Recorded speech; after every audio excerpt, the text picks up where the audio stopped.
ওমর ফারুক যখন মদিনার গভর্নর, মদিনার প্রেসিডেন্ট, মদিনার মায়েরা বিড়াল আর বাঘের ভয়ে দেখাতো না। বাচ্চারা যখন মদিনাতে খেতে চাইতো না, ঘুমাতে চাইতো না, মদিনার মায়েরা বলতো তাড়াতাড়ি ঘুমা, ওই যে ওমর আসতেছে ওমর।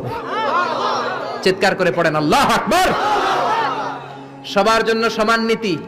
10 বছরে গোটা বিশ্বের অর্ধেক ক্যাপচার, পৃথিবীর অর্ধেকটা ক্যাপচার করলেন সাইয়েদনা ওমর। নিজ হাতে পিটিয়ে নিজের ছেলেকে বেহুশ করেছেন, আরেক বর্ণনায় আছে পিটিয়ে ছেলেটাকে নিহত করেছেন। যদি বর্ণনাটা দাইফ, কিন্তু আমাদের জন্য শিক্ষা আছে বর্ণনায়। হঠাৎ একবার ঘরে ঢুকলেন, ওই ছেলের নাম ছিল আবু শাহমা, মূল নাম আব্দুর রহমান। ওনার বিখ্যাত যে ছেলে আব্দুল্লাহ ইবনে ওমর, উনি আরেকজন। আরেক ছেলে ছিল আব্দুর রহমান, মারুফুন বিআবি শাহমা, সবাই তার ডাকতো আবু শাহমা বলে। একদিন ঘরে ঢুকে দেখে মদের গন্ধ পাওয়া যায়। আবু শাহমারে বললেন, ইয়া আবা শাহমা আশারিবতা খামরান, মদ খাইছস? কয় না আব্বা, শারিবতু নাবিজান, নাবিজ খেয়েছি। খেয়াল রাখবেন, মদ হারাম, মদ খেলে আসিবেত, কিন্তু নাবিজ খাওয়া হালাল।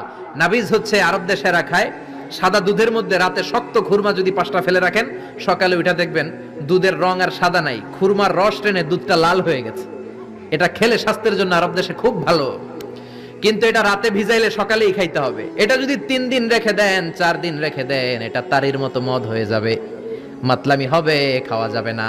ওমরের ছেলে ওই মজাটা নেয়ার জন্য 4 দিন ভিজায় রাখছে, তারপরে এই নাবিজ নামক মদ খেয়েছে। ওমর বললেন, মদ খাইছস নাকি? আবু শামা বলে, খাই নাই। ওমর বললেন, তাআলা এলে, এদিকে ইফতাহ ফামাক, মুখ খোলো। মুখ খোলার পরে গন্ধ নিয়ে দেখে নাবিজ মাখানো মদের গন্ধ পাওয়া যায়। কোনো কথা নাই, কলারটা ধরলেন, টানতে টানতে মসজিদে নববীর বারান্দার পিলারে নিয়ে বাঁধলেন।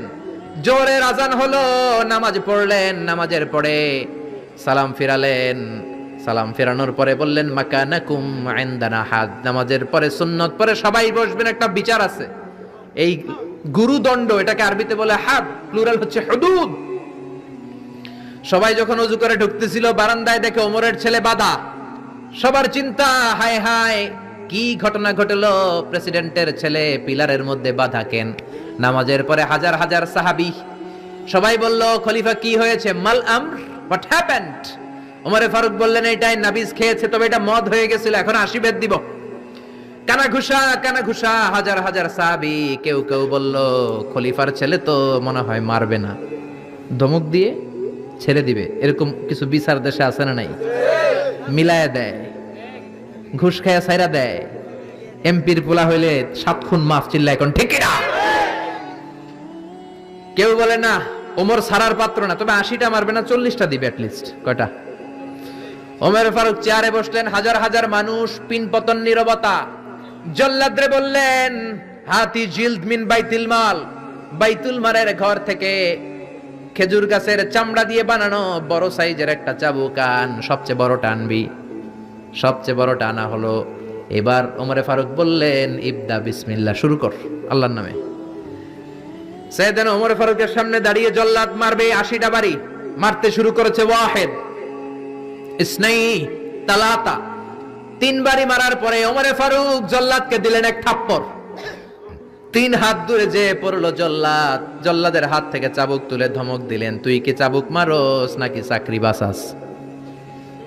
আস্তে মারলি কেন? আসলে আস্তে মারে নাই, দেহের যত জোর ছিল, ওমরের হুকুম তামিল করবে না এরকম জল্লাদ মদিনায় ছিল না। জোরে কোন ঠিক কিনা?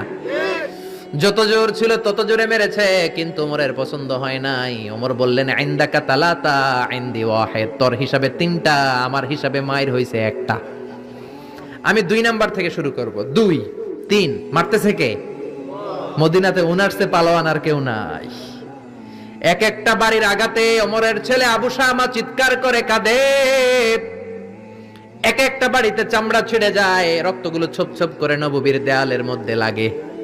ছোট্ট ছেলেটা ডেকে বলে, আব্বা আমারে মাফ করে দাও, আর জীবনে মদ খাবো না। সাইয়েদনা ওমরের পাষাণ হৃদয় নরম হয় না, কারণ আসাদ্দুহুম ফি আমরিল্লাহি ওমর, আল্লাহর দিনের ব্যাপারে সবচেয়ে কড়া, কোনো ছাড় নাই। এক একটা চাবুক মারে, লোকজন কেঁপে কেঁপে ওঠে। 10টা 15টা মারার পরে ছেলে বেহুশ, পানি দেওয়ার পরে আবার হুশ, আবার মারা শুরু করা হলো। 30টা মারার পরে আবার বেহুশ। এইবার আবু শাহমার মা ওমরের বউ এসে ওমরের পা ধরে ডেকে বলে, ওমর তোমার পায়ে ধরে ক্ষমা চাই, আমার কলিজার টুকরা বাজানটারে তুমি মেরে দিও না। 80টা বেত মারতে হবে, মেরেছো 30টা, আরো মারবা 50টা।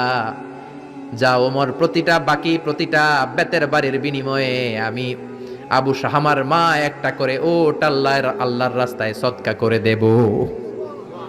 ওমর বলে না, আবু শাহামার মা, এটা আল্লাহর আইন, গোটা দুনিয়াটা দিলেও একটা চাবুকের বাড়ি থেকে ওরা কেউ বাঁচাতে পারবে না।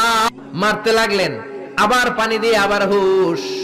ওমরের বাড়ি যে খেয়েছে সে বুঝেছে 50টা বাড়ি মারার পরে আবু শাহামা দুনিয়া থেকে শেষ। রাগে ওমর গড়গড় করছেন, বললেন এই বেয়াদবটারে গোসল করা, জানাজা দে, কবর দে। কবর দেওয়ার পরে কবরের উপরে মারা শুরু করছে 51, 52, 53, 80টা চাবুক মারার পরে আল্লাহরে ডেকে বলে, আল্লাহ, আমার ছেলে হওয়ার কারণে কোনো পার্সিয়ালিটি করি নাই, বিচারে 2 নাম্বারই করি নাই। 80টা গুনে গুনে বেত মেরেছি, দেহে যত শক্তি ছিল ততগুলো মেরেছি। কিয়ামতের ময়দানে জালিম ওমর বলে তুমি কিন্তু আমারে ডাকতে পারবা না আল্লাহ। জালিম